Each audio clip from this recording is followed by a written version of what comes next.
Quer ficar mais afiado? Então se inscreva no canal e não esqueça de deixar o like no vídeo. A gestão da saúde estadual contava com a possibilidade, essa pergunta é muito importante, já ter adquirido imunidade de rebanho em decorrência das altas taxas de contágio verificada na primeira onda? Não, absolutamente. Essa tese nunca foi ventilada em qualquer reunião que eu tenha participado. Inclusive, a doutora Rosemary Pinto, que era diretora-presidente da Fundação Vigilância e Saúde, era absolutamente contra esse tipo de tese, era defensora exclusivamente das medidas não farmacológicas e tinha muita esperança na chegada das vacinas. O governo federal sugeriu que isso pudesse ter acontecido em alguma dessas conversas? Não tenho conhecimento e não participei de nenhuma reunião nesse sentido, senador. Esse é um dos pontos dessa investigação da CPI, foi a falta de oxigênio. Qual foi o comportamento do governo federal no estado do Amazonas em relação à prática deles? Você mandou correspondência, porque a Pfizer mandou 83 correspondências e eles não responderam nenhuma. Eu quero saber se eles responderam alguma correspondência do estado do Amazonas em relação à falta de oxigênio. Não tenho conhecimento se houve resposta, acredito que não. Não tem conhecimento ou não houve resposta? Não houve resposta que eu saiba, senador. É uma prática comum. E com governo. quais autoridades do Ministério Vossa Senhoria tratou? A partir do dia 10, tratei diretamente com o ministro Pazuello. Não, a partir do dia 10 não.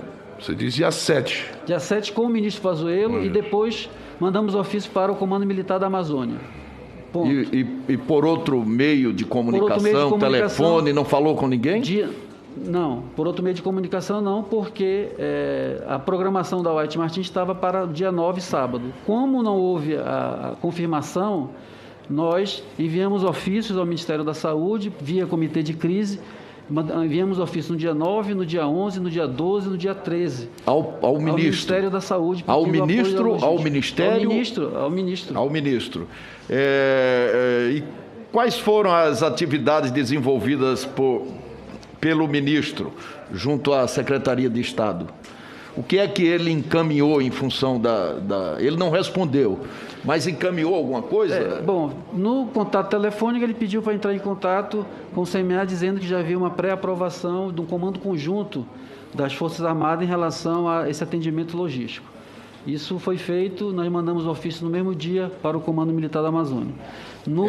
Em relação a esse contato do dia 10 pessoal, que o ministro estava em Manaus, foi relatado a preocupação com a White Martins e aí o ministro marcou uma reunião no dia seguinte com a White Martins para tratar desse assunto pessoalmente. Foi no dia 11, às 8 horas da manhã, o ministro conversou com o representante da White Martins, que explicaram a situação do problema, pediram o apoio logístico e, a partir daí, o ministro designou o coronel Moura para fazer as tratativas com a White Martins. Senhor relator, se você assim permite, senhor Marcelo, só para detalhar as datas, o Ministério da Saúde, o ministro Eduardo Pazuello, teve conhecimento do iminente colapso de oxigênio em que dia?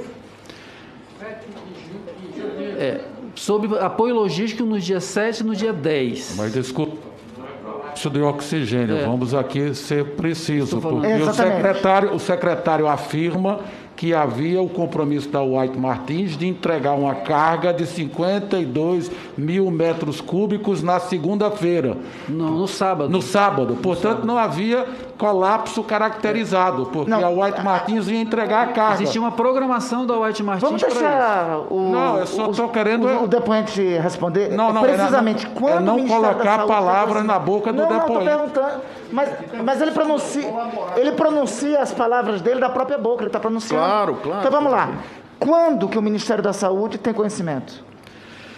Teve conhecimento sobre pedido de logística no dia 7, no dia 10, no dia 11, com a própria White Martins pessoalmente, reunião com o ministro, e a partir daí os representantes do Ministério da Saúde, especificamente o Coronel Moura, começou a tratar diretamente com a empresa essa logística. Senhor secretário, eu quero fazer aqui uma pergunta, pedir aqui a atenção dos colegas. A doutora Mayra esteve em Manaus nos dias 3 e 4 de janeiro. Nessa presença dela no Estado, o senhor não informou a ela da falta de oxigênio? Nessa data não havia os sinais ainda disso, não havia informação a respeito disso. Então o senhor não informou? Não, não informei. No dia 8, ela, portanto, envia para o Estado 120 mil comprimidos de hidroxicloroquina. Foi o senhor que solicitou esses comprimidos? Nós estávamos com estoque zerado de hidroxicloroquina, que é utilizado para lúpus, artrite,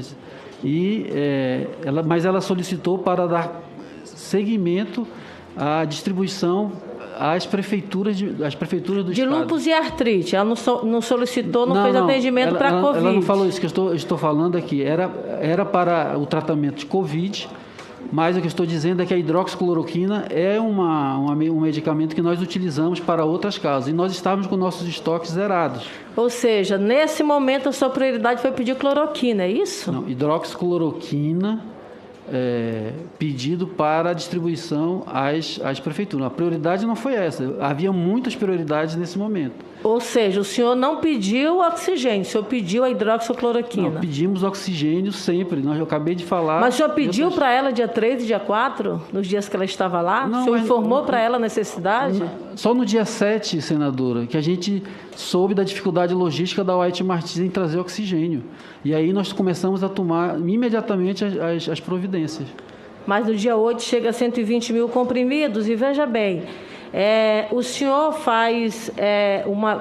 coloca, por exemplo, na Secretaria de Estado da Saúde, emitiu uma nota técnica no dia 30 de março, lá atrás, de 2020, fazendo a orientação acerca do uso da hidroxicloroquina, sendo que no dia 19, ou seja, 11 dias antes, a Anvisa já havia feito a apresentação da demonstração clara da ineficiência desse comprimido para o enfrentamento da Covid-19.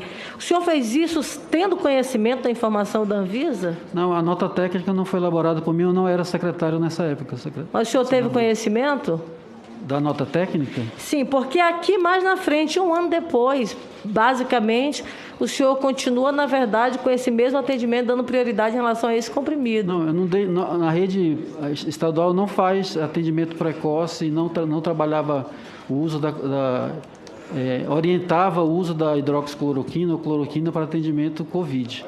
Isso é um ato médico que cada um faz de acordo com a sua opinião. Secretário, no dia... Uma coisa que eu queria perguntar ao senhor, isso aqui é fundamental, qualquer secretário de saúde tem que saber. O senhor sabe quantos leitos de UTI deve ter uma estrutura hospitalar per capita por 100 mil, leito de UTI por 100 mil? O senhor sabe quantos leitos de UTI são necessários para ter por cada 100 mil habitantes? Eu sei que a taxa de leitos de UTI no Amazonas é muito baixa. Não, eu estou perguntando se o senhor sabia. Não, se é baixa, não. Se o senhor sabia quanto é que precisava de leitos de UTI para os pacientes, não sabe? 10, 20, 30. Aí, o Jorginho falou 10, 20, 30. Escolhe um número aí, o senhor não sabe.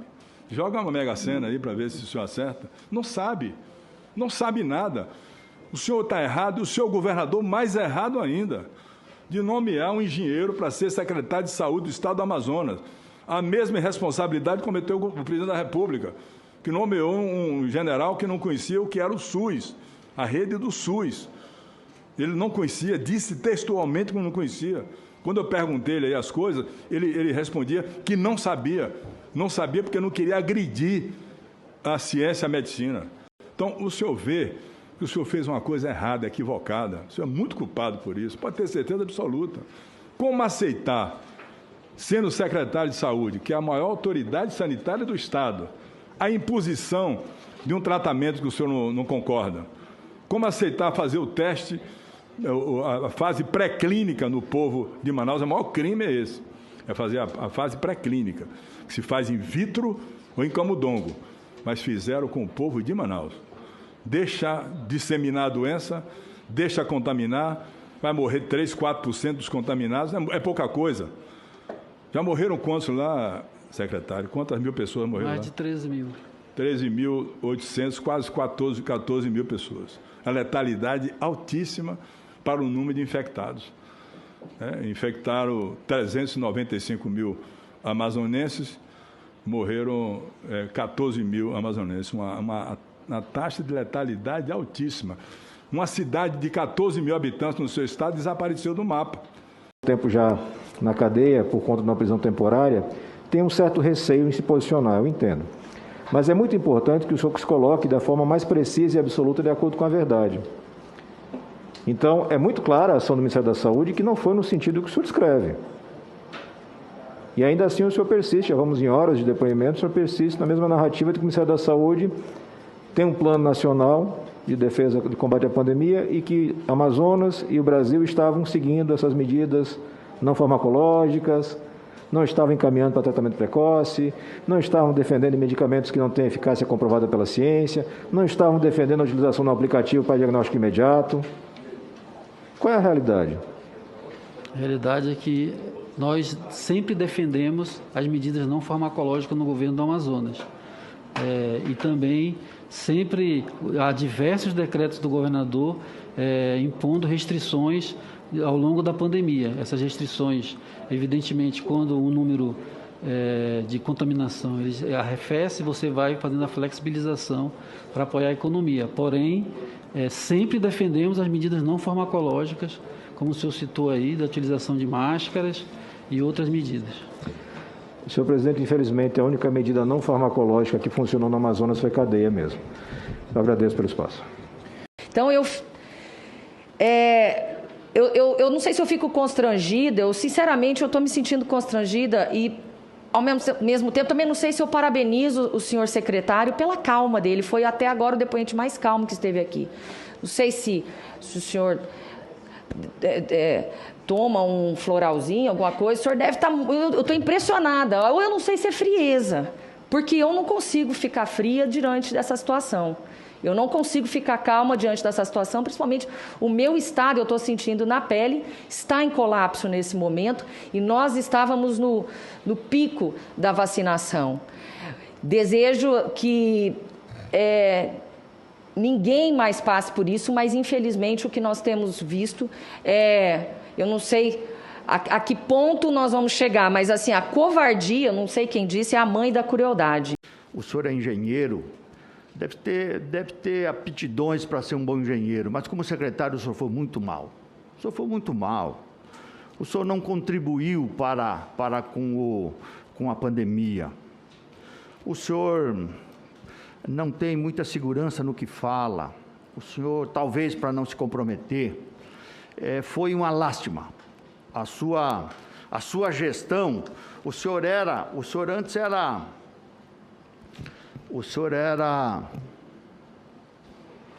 funcionário, se formou na UTAN, né?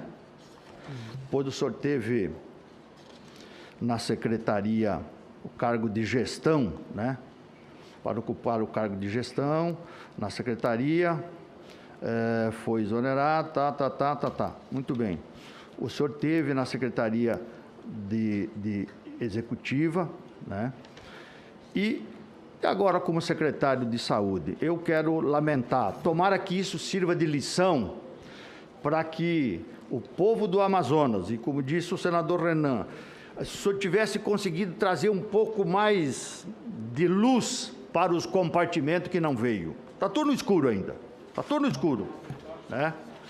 A sua gestão foi uma tragédia, incompetência, dinheiro público, o senhor, o governador, brincando com isso, tendo dinheiro na conta, o senhor tinha aqui, ó, o senhor tinha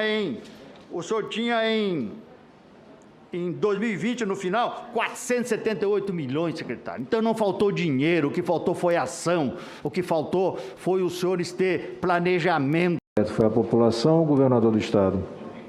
Foi o governador. Quem roubou dinheiro público encaminhado para atender o cidadão foi a população do estado do Amazonas? Senador, o que eu posso dizer é que nós trabalhamos para enfrentar a pandemia. O seu trabalho foi profundamente ineficiente, senhor ex-secretário.